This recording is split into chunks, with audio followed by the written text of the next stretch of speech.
simafekr.tv.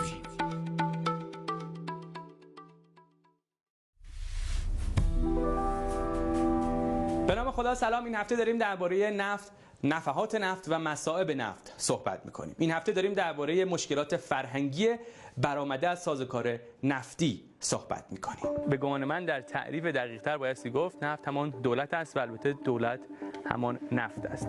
واکنش شما به نوشته رضا میکنه چیه؟ تجربه نشون داده که کشورهایی که حالا به انواع مختلف یه پول بادآورده‌ای دارن، همشون تقریبا با درصد خوبی مردم تنبلی دارن، مردم متوقعی دارن و دولتی دارن که به این دامن میزنه. چون نفت وجود دارد و پول راحت نفت وجود دارد و سرانش به خزانه میریزه و سرازیر میشه به خزانه، دیگه یه دولت تنبلی و بار آورده که دیگه اصلا دولت نیست، همون نفته. دولت رو پدر در نظر بگیریم و ملت رو به عنوان فرزند. شما اگه پدری باشی که یه درآمدی بدون اینکه تلاش کنی پولی تو جیبت داری و این فرزند شما فرض کنید رفتیم بیرون، این از شما درخواستی داره و شما هم درآمدی از درونزا نداری ولی یه پولی داره بهت میرسه بیرون، با پول میتونی این رو خاموش کنی.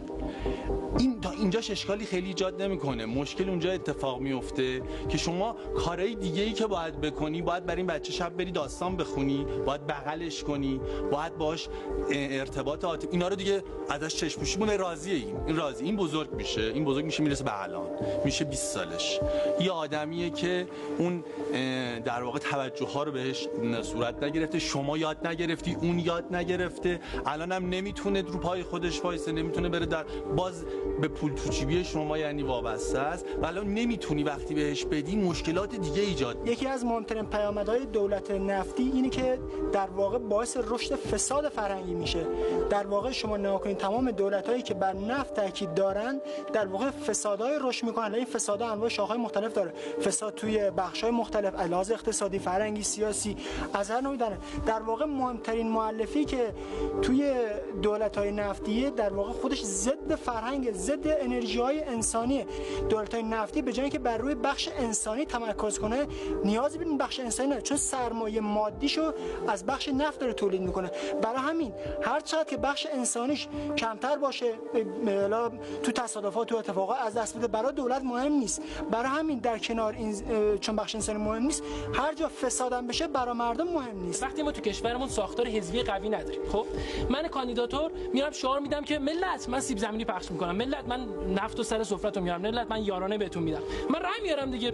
چه مکانیزمی اجازه داده من نفتو از روی نفت مایه میذارم، میگم نفتو میارم سر سفره‌تون؟ یه مکانیزم ساختاری کشورمونه دیگه. یک مسئله هم تو فرهنگ مردم میاره این موضوع، اون همین هستش که من بزرگ که میشم میگم که خب الان باید برم تو صدا و سیما یه جا کار بکنم، باید برم وزارت نفت کار بکنم، باید برم مثلا وزارت صنایع کار بکنم. اگر از ابتدا این نفت به کمک میومد که ما یک در واقع فرهنگ سازی در مردم ایجاد بکنیم، یک تسهیلگری، نقش تسهیلگری رو ایجاد کرده بود که جوونی که بزرگ میشه به فکر این باشه که من خودم میتونم چی کار بکنم، نه اینکه اون نفته چه کمکی به من بکند که من به یک جا برسم. این کمک کننده. مشکل اصلی بحث امید به نفته، یعنی تا وقتی جامعه ما به نفت امید داشته باشه این مشکلات ایجاد میشه. وقتی وزیر نفت میاد میگه که ما اولین کشور از لحاظ منابع نفتی هستیم، منابع انرژی هستیم، مطمئنا این امید توی مردم ایجاد میشه. آقا نیازی نیست ما کاری انجام بدیم. خلاصه بود از بحث‌های دیشب ما که حول محور کتاب نفحات نفت رضا امیرخانی شکل گرفته بود. در نفحات نفت رضا امیرخانی راه حل‌های ارائه میده برای حل مشکل دولت نفتی که تنه میزنه به بازار آزاد و بخش خصوصی و اینجور چیزها. به اون فرایندی که میخواد دولت رو کوچیک بکنه به نفع بازار و مارکت اصطلاحاً میگن نئولیبرالیسم. اما یا نئولیبرالیسم تنها راه کوچیک کردن دولته؟ این سوال من از مهمان برنامه امشب جیوگی. مهمان امشب ما در تفکر فلسفی خودش قائل به کوچیک بودن دولته، البته با یک نگاه غیر نیولیبرالیستی. او خودش رو یک آنارشیست خطاب میکنه. آنارشیست برعکس اونجوری که در ایران ازش هرج و مرج برداشت میشه، یک نوع تفکره که اعتقادی به وجود چیزی به اسم دولت نداره. آنارشیست‌ها دولت مدرن رو مانع خلاقیت فردی میدونن و حرفشون اینه که به جای دولت خود مردم باید اداره امورات خودشون رو بر عهده بگیرن. آنارشیست‌ها همیشه و البته به درستی متهم به یک نوع ایدئالگرایی هستن و واقعیت نشون داده که اگر هیچ خاصیتی نداشته باشن، حداقلش اینه که خوب بلدن وضع موجود رو نقد کنن و مهمان امشب ما از این قضیه مستثنا نیست. نوام چامسکی یکی از مشهورترین و تاثیرگذارترین متفکرین معاصر دنیاست. او متولد سال 1928 در ایالت فیلادلفیای آمریکاست و همکنون استاد بازنشسته دانشگاه MIT است. تخصص اصلی او زبانشناسی است، اما مقالات و آثار او در زمینه نحوه کنترل مردم توسط رسانه‌های آمریکایی مورد استقبال اهالی اندیشه قرار گرفته. چامسکی منتقد سیاست خارجی آمریکاست و در دوران جوانی زندانی سیاسی را تجربه کرده. این متفکر آمریکایی مؤلف بیش از 100 اثر علمی است و مناظره او با میشل فوکو که در آن او مغلوب واقع شد، جزو ویدیوهای محبوب فضای مجازی بین اهالی اندیشه در غربه. A decent society should maximize the possibilities for this fundamental human characteristic to be realized. Je suis dans ma démarche beaucoup moins avancé, je vais beaucoup moins loin que M. Chomsky. Une des tâches qui me paraît urgente, immédiate, avant même toute autre chose, c'est celle-ci. On a l'habitude, du moins dans notre société européenne, de considérer que le pouvoir, il est localisé entre les mains du gouvernement et il s'exerce par un certain nombre d'institutions bien particulières qui sont l'administration, en France on appelle ça préfectorale, enfin je ne sais pas comment on dit ailleurs, l'administration, la police, l'armée. On sait que toutes ces institutions-là sont faites pour transmettre les ordres, les faire appliquer et punir les gens qui n'obéissent pas. Mais je crois que le pouvoir politique, il s'exerce encore, il s'exerce en outre, de plus, par l'intermédiaire d'un certain nombre d'institutions qui ont l'air comme ça de n'avoir rien de commun avec le pouvoir politique, qui ont l'air d'en être indépendantes et qui ne le sont pas.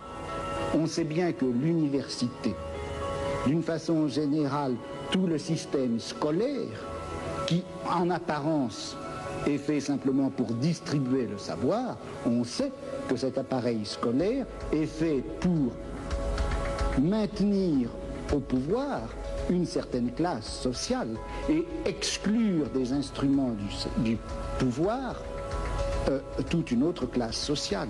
او امروز در سن 88 سالگی جلوی دوربین جیوگی قرار گرفته. مهمان امروز من نوام چامسکی است. خوش اومدید آقای چامسکی به برنامه جیوگی. فکر کنم این اولین باری باشه که شما دارید با مردم ایران رو در رو گفتگو میکنید. امیدوارم که علیرغم این فاصله ها و فضای مجازی و ترجمه ها گفتگوی خوبی رو با هم داشته باشیم. Very pleased to be able to do so. شما استاد زبانشناسی هستید و تبحر شما و تخصص شما زبانشناسی هست، اما شما درباره مسائل دیگه از جمله سیاست خارجی صحبت میکنید. چه ربطی وجود داره بین زبانشناسی و سیاست خارجی؟ You mean what connection is there between my professional work in linguistics and speaking about foreign policy? None. Issues of foreign policy and political affairs generally are open to any informed person who wants to take the effort to understand them. It's not quantum physics. There's no experts. There are people who pretend to be experts, but in fact the material's open, available. One can research it, discover the sources, and enter directly into a political analysis and engagement. It's a task for every citizen and one that anyone can undertake at whatever level of complexity and intensity they choose. بعضی ممکنه این رو به حساب میان رشته‌ای بودن شما بذارن، اینکه شما یک استادی هستید که هم میان رشته‌ای فکر می‌کنید هم می‌نویسید. آیا شما خودتون رو یک استاد میان رشته‌ای می‌دونید؟ آیا میان رشته‌ای بودن رو توصیه می‌کنید؟ You should investigate what the problems demand. If you're studying a technical problem of the history of Indo-European there isn't much point in a multidisciplinary approach. If you're studying U.S.-Iran relations, there are many factors of all sorts that enter. What kind of approach you pick depends on the problem you're addressing. There's no general answer. Depends what you're looking at. ما یک مفهومی داریم در ایران که جدیداً مد شده و در واقع سیاست‌های دولت کنونی رو بعضیا منتسب می‌کنن به این مفهوم. در آکادمی غربی هم این مفهوم الان خیلی رواج پیدا کرده و اون نئولیبرالیسم هست. نئولیبرالیسم چیه؟ What is neoliberalism? Neoliberalism is an extreme form of worship of markets, deregulation, privatization, removal of state initiative, deregulation of finance, and so on. A set of views that came into operation, pushed by many economists, also very strongly supported by the corporate sector, began pretty much with the Reagan-Thatcher years, took off, it's expanded over the world, it's been extremely harmful almost everywhere. There's been resistance to it. In Latin America, which was one of the most obedient followers of the doctrine, was devastated. Just as Southern Africa was, Latin America began to respond, pulled out of it in the last 10 or 15 years, not completely, but significantly. In Europe, it's taken the form of imposing austerity conditions under recession, which is a recipe for disaster, as even the economists of the International Monetary Fund recognize, though not their political actors. They're different from their own economists. In the United States, it's led to about 30 years of essentially stagnation or even decline for the large majority of the population, the poorer part, along with extraordinary wealth for a tiny fraction of the population. Now, the claim that they're relying on markets is a total and complete fraud. They're relying extensively on powerful state intervention, but for the benefit of the wealthy and the powerful. And you can see that very clearly. So one of the leading phenomena of the neoliberal era is the vast increase in the scale of financial institutions. If you go back to the 1960s and the 1970s, banks were banks. You know, somebody deposited money in them, they lent them to someone else to start a business or buy a car or whatever. Beginning in the 1970s and taking off dramatically in the 1980s and later, they're barely banks anymore. They're huge financial institutions involved in speculation, complex financial instruments which deceive the public into undertaking highly risky and costly actions like subprime mortgages. Deregulation began in the early 80s. There were no financial crises before that. Legislation had constrained financial institutions. As soon as deregulation started, advocated by the economics profession, by the wealthy, and so on, you get one financial crisis after another, each one worse than the last. We may be heading into another one right now. Meanwhile, the financial institutions became almost half of total corporate profits in the United States. Huge phenomenon. Where are they getting their profit from? Well, actually, that was studied by the International Monetary Fund, technical paper. They studied the 6 largest U.S. banks, J.P. Morgan Chase, Citibank, the others. Turns out that almost all their profits come from the taxpayer. The mechanism is an implicit government guarantee that they will be rescued if they get in trouble. Now, that does lead to the bailouts, which people notice, but that's a small part of it. It means they get cheap credit, they can get easy access to money, they get incentives to carry out risky transactions which are profitable, but then when they collapse, they're bailed out. It amounts to a subsidy of maybe $80 billion a year, according to the business press, and it's the same throughout. So it's not that they're turning to the market; they're turning to a particular form of state capitalism designed for the benefit of the wealthy and the powerful and the corporate sector. That's neoliberalism. یکی از اهداف این برنامه دعوت به کوچیک کردن دولت بوده، اینکه ما باید اراده‌های خلاق رو ترویج بکنیم در جامعه. آیا مدلی وجود داره که ما بتونیم دولت رو کوچیک بکنیم اما در دام مدل‌های نیولیبرال نیفتیم؟ If the state, you can make the state small if there are no other predatory, destructive institutions, but there are. When you have private enterprise and capital concentration in the private sector, it's necessary to have the state simply to defend against their practices. So there's an image that's used by working groups in Brazil and elsewhere. It's called living in a cage. You're in a cage. There's a saber-toothed tiger outside. That's the corporate sector. The cage is the government. You don't like the government. You'd like to make it smaller. But you need the cage to protect you against the bigger threat that's outside. So as long as you have private concentrations of capital, the public needs to be protected. Deregulation is a perfectly good example. As I said, as long as banks were regulated by the state, there were no financial crises. As soon as deregulation began under the neoliberal principles, you get crisis after crisis, and it's the public that pays for it. The perpetrators, the big banks, they do fine. They came out of the last crisis bigger and richer than ever. They're responsible for it, but they're bailed out by the taxpayer, so they just get bigger and richer and richer. That's state. It makes good sense in the longer term to eliminate and reduce state power, but only when you get to the point where it's not needed to protect the society against a much greater danger.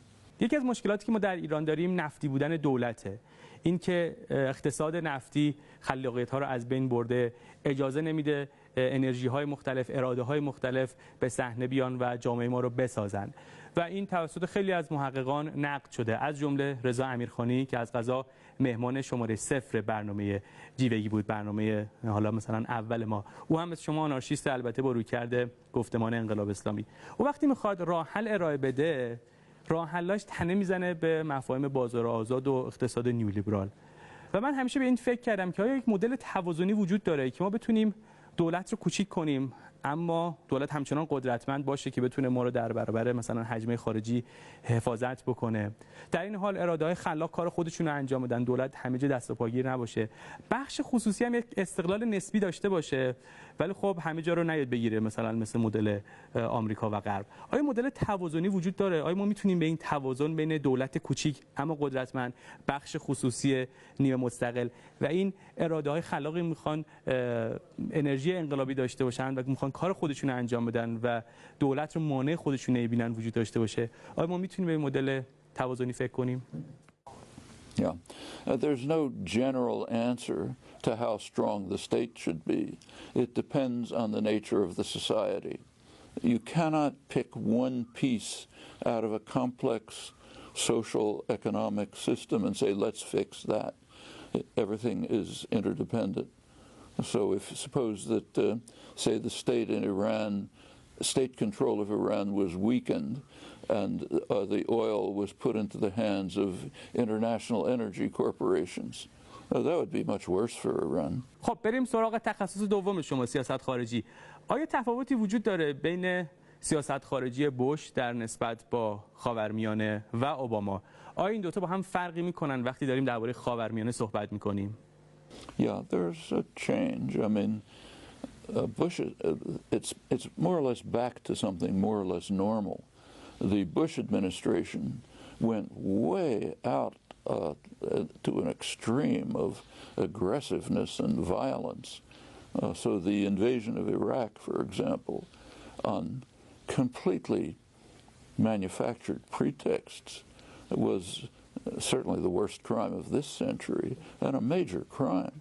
I mean, the belief of the sort of what they called the neoconservatives who ran the Bush administration, Cheney and Rumsfeld, was they were simply going to make history.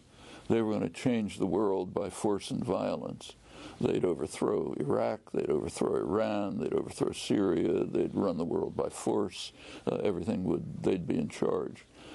What they did was hit a fragile system with a sledgehammer and cause enormous damage.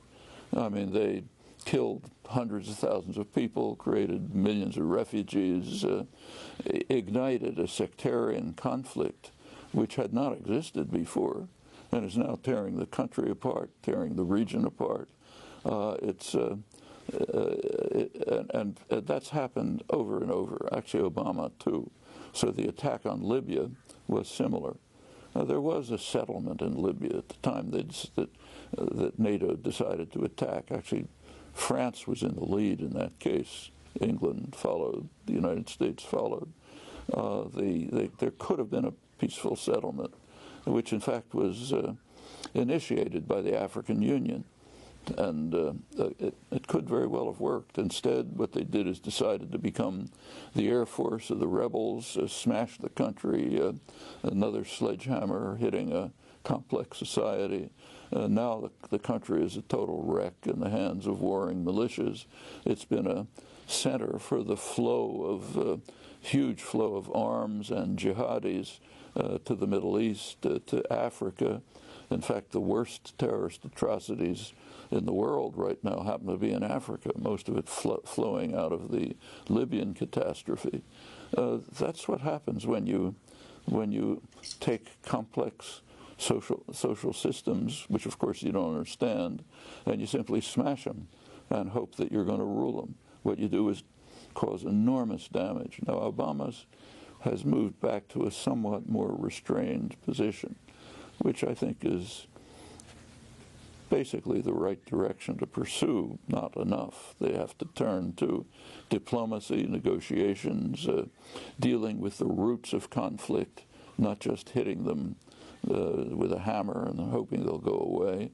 And in that way, some of these terrible problems in the Middle East may be able to be ameliorated.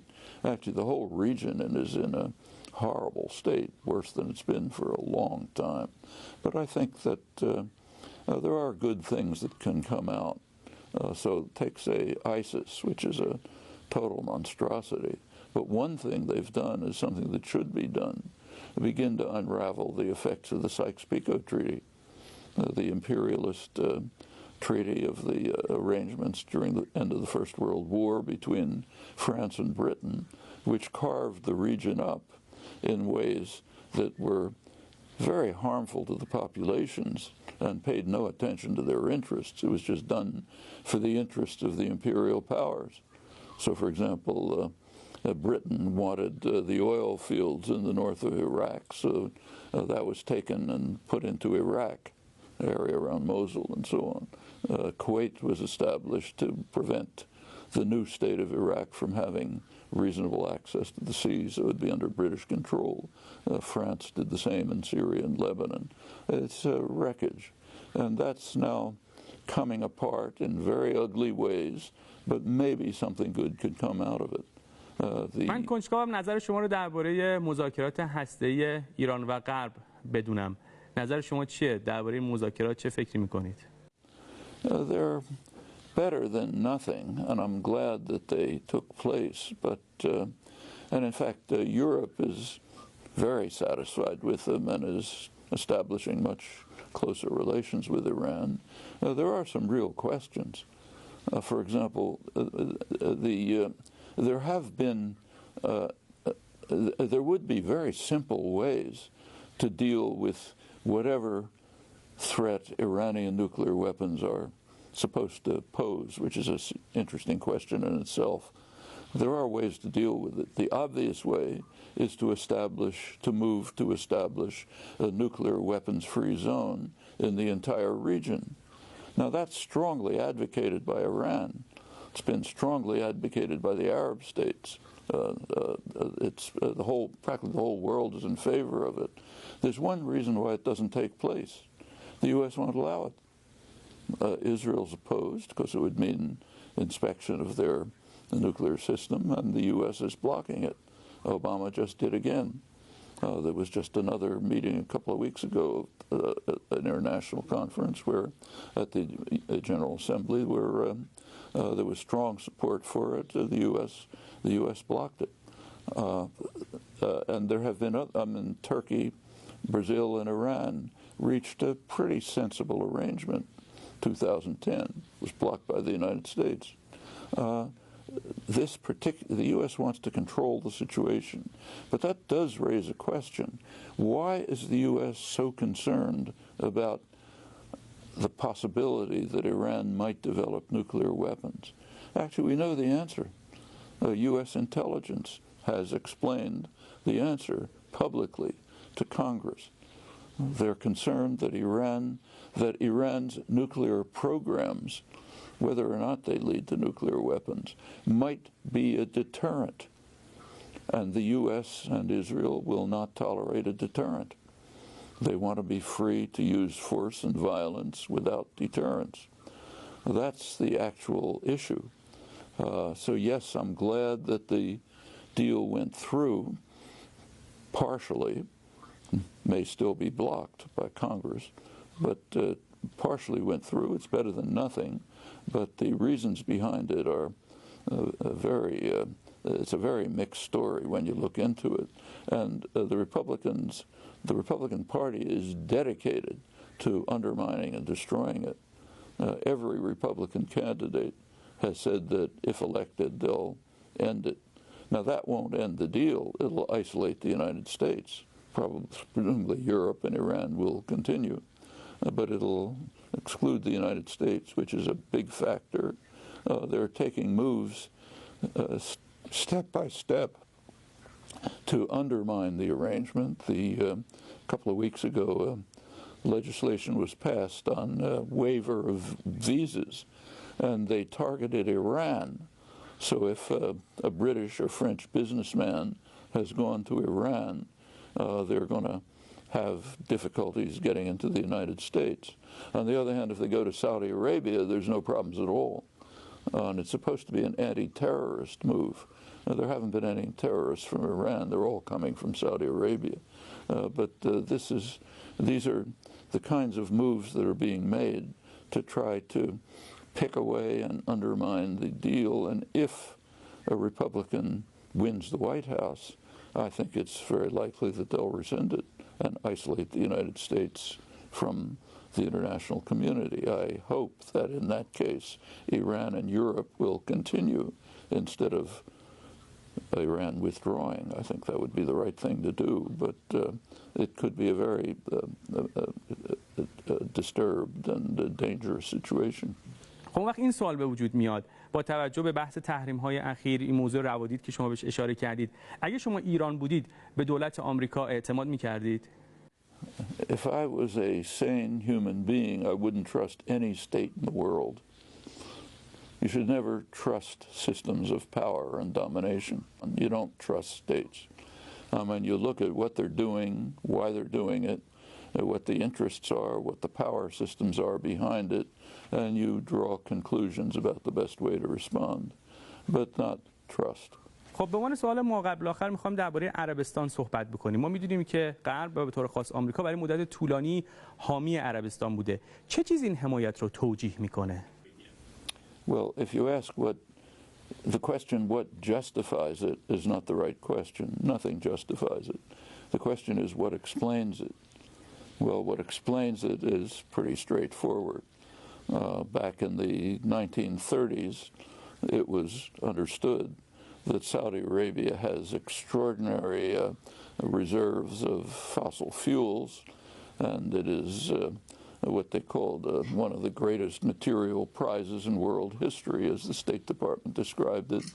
During the Second World War, there was a kind of a mini-war going on between Britain and the United States as to who would control Saudi Arabia. The U.S. was, of course, far more powerful, so it won out. Ever since then, Saudi Arabia has been a prime close ally of the United States, both because of its enormous energy reserves and its geostrategic position. So that's an explanation. It's not a justification. نظر شما درباره این نظم جدیدی که در عربستان به قدرت رسیده چیه؟ چه اتفاقی داره اونجا میفته؟ My impression is that they're somewhat desperate. They're acting pretty irrationally. They're in serious trouble. They're in economic trouble for the first time in a long time. Their reserves are declining. They have big deficits. If they don't have a big surplus, they cannot buy off the population. They keep their population quiet largely by giving them benefits. If you can't do that, the population may erupt. The war in Yemen is devastating for Yemen, and it's hopeless for Saudi Arabia. Saudi Arabia can bomb and destroy, but they're not going to win the war. They're now under criticism from the West, which is unprecedented. Even in the United States, newspaper editorials, commentary, and others are beginning to criticize the extreme repression internal to Saudi Arabia and their sponsoring of jihadi and other organizations. Commentators have pointed out accurately, the best commentators, that, quote Patrick Coburn, the Wahhabization of Sunni Islam is one of the most dangerous developments of the modern era through, first of all, plain funding of extremist groups, then building, Quranic schools, madrasas, radical clerics all over the world, radical mosques. It's had a terrible effect in much of the Sunni world, and that's now becoming recognized. And I think with all of these things happening, the Saudi leadership is kind of flailing. They're trying to find a way to deal with it and acting in, I think, pretty irrational ways. So is Iran. The murder of the cleric was a crime, of course, but the Iranian reaction was a bad mistake, as I think the government recognizes. They fell into a trap. That was the Saudi trap. Best not to fall into it. They're in trouble, and I think one reason why the West loves them is they're an enormous source of armament. The United States, Britain, and France are pouring arms into Saudi Arabia. Their arms industries are making huge profits. And as long as the Saudi economy continues to function, yes, there'll be support for them, but it is eroding. And I think the Saudi leadership is deeply concerned about that. خیلی ممنون آقای چامسکی. اگر پیامی برای مردم ایران و به خصوص جوانان دارید خواهش میکنم بفرمایید. Be courageous, be hopeful, look forward to a better future. It'll be hard to achieve, but with dedicated, honest struggle, I think a lot of progress can be made and Iran can become one of the great civilizations of the world once again. اگر مردم ایران شما رو به ایران دعوت بکنن، دعوت اونها رو قبول میکنید؟ به ایران تشریف میارید؟ Oh, I'd very much like to come. It's hard for me to work out foreign travel. There's an enormous number of invitations and a limit on what I can do. But I'd love to be, I've been hoping to come for a long time. از شما تشکر میکنم که در این گفتگو با من همراه بودید و خیلی ممنون که دعوت جیوگی رو قبول کردید. خدا نگهدار. Thank you. خیلی ممنون که با یک جیوگی دیگه با ما همراه بودید. ای کاش میشد این مصاحبه رو در رو انجام داد تا خاصیت چالشی جیوگی حفظ بشه. شاید هم میشد یه سری عکس آماده کرد بهشون نشون داد بگیم که منظور شما چیه، ولی خب به هر دلیل این اتفاق نیفتاد. تا فردا شب که می‌خوایم بحث رو ادامه بدیم. فعلا خدا نگهدار.